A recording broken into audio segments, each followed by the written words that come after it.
Okay, we're going to go through some duty of care now. What I want to concentrate on first is the Flue probe, because 9 out of 10 times, if your readings are questionable, it's normally something to do with the Flue probe, either a wet filter or a blockage, or indeed it might be as simple as the case part slightly open and it's letting in oxygen, which is depleting your readings. So if we concentrate on the Flue probe first,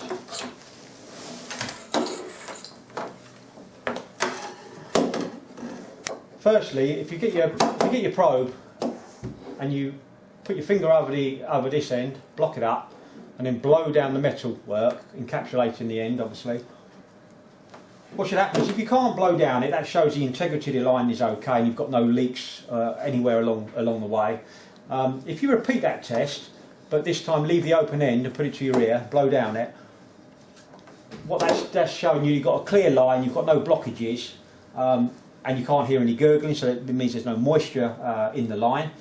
And then, if it passes both those tests, then it's a good idea. That the Flue probe is working okay.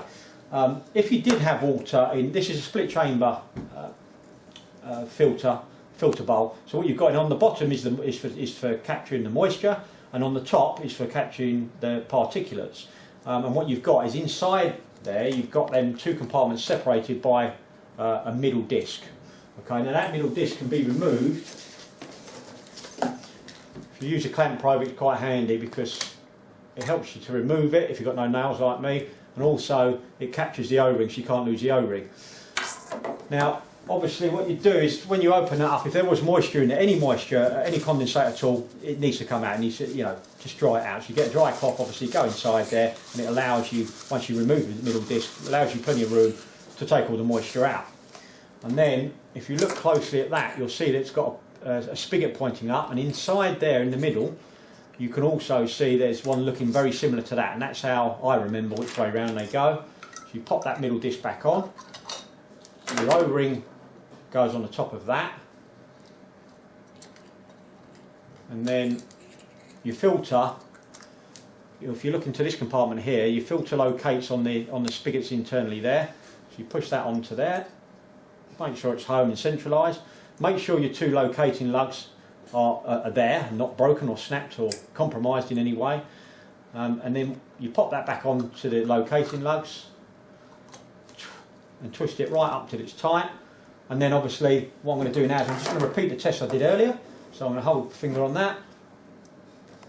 Nothing that's letting by, so we know the readings aren't going to be depleted.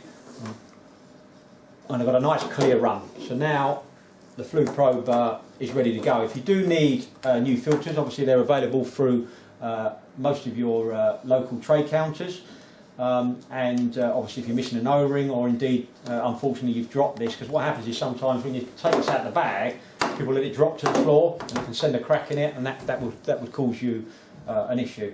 So all of these parts will be available from your local plumbers merchants.